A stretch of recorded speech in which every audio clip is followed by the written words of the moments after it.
Hello friends, welcome to Jaideep అభివృద్ధికి స్వాగతం. ఊరోళ్ళ డబ్బులు అప్పనంగా దెబ్బేద్దామని అనుకుంటే ఏమవుతుందో మీకు ఇప్పుడు ఒక చిన్న ఉదాహరణ చెప్తాను. దాన్ని బట్టి ఈ బెట్టింగ్ ఆడితే కూడా ఏం జరుగుతుంది అన్నది మీకు క్లారిటీ వచ్చేస్తుంది. ఒకసారి చూడండి. మొన్న సైకిల్ కొన్నాను కదా, తక్కువ రేట్లో 500కి 600కి వచ్చేసిందని సైకిల్ ఒకటి కొన్నానని మీకు వీడియో చేశాను కదా. అయితే అది ఇప్పుడు ఆ సైకిల్ చూడండి, బ్యాచీ పడిపోయింది అనమాట.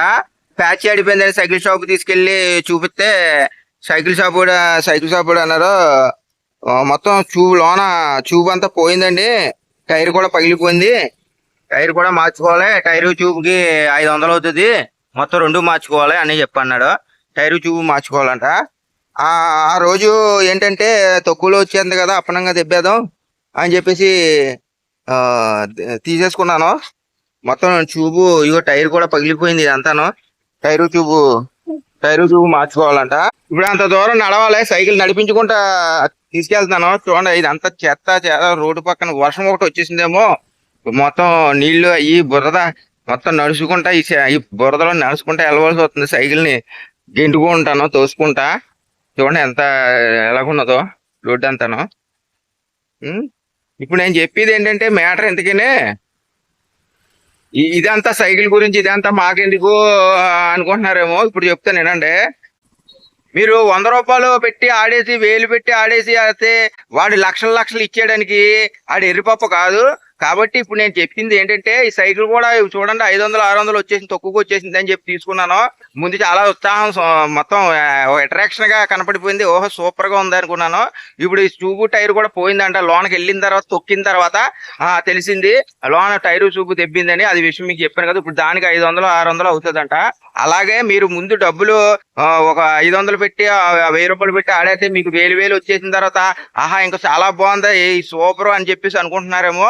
తర్వాత మీకు ఎంత పెట్టారో దానికి ఎంత ఇచ్చాడో దానికి డబల్ అవుతా ఉంటది అనమాట. కాబట్టి ఇది మీకు ఉదాహరణగా తెలియాలి అని చెప్పేసి నేను ఇది చూపించాను అనమాట.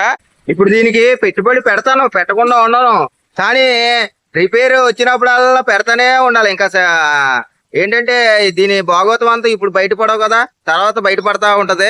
రిపేర్ వచ్చినప్పుడల్లా దీనికి చదివిస్తా ఉండాలి. అలాగేనమాట. ఇప్పుడు నేను ఉదాహరణ ఎందుకు చెప్తున్నానంటే, అదే ఉదాహరణ ఆ బెట్టింగ్ ఆడుతున్నప్పుడు కూడా ఒకసారి మనకి ఇచ్చాడు అనుకుంటాము, ఆ తర్వాత ఆడికి చదివిస్తానే ఉండాలన్నమాట. అదేనమాట దీనికి దానికి టాలీ చేసింది, అందు గురించి అనమాట.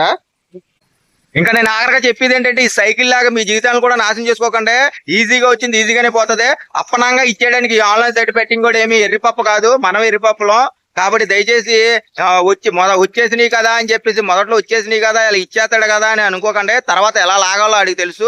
కాబట్టి దయచేసి అర్థం చేసుకోండి, ఈ రోజే బెట్టింగ్ మానేయండి. మీరు ఇలా పాస్ సైకిల్, ఇటువంటి పాస్ సైకిల్ లా కాకుండా మీ జీవితం కొత్తగా మొదలుపెట్టి, ఈ బెట్టింగ్ మానేసి కొత్తగా మొదలుపెట్టి కొత్త జీవితం ఎఫ్ఆర్ సైకిల్ లాగా, ఎఫ్ఆర్ బండి ఎఫ్ఆర్ లాగా మొదలెట్టాలి మీ జీవితం అని చెప్పేసి నేను కోరుకుంటున్నాను.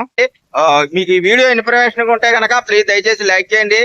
ఈ బెట్టింగ్ ఊపిలో ఉన్న వాళ్ళకి షేర్ చేయండి. అందరూ బాగుండాలి, అందులో నేను ఉండాలని కోరుకుంటున్నాను. Thank you so much.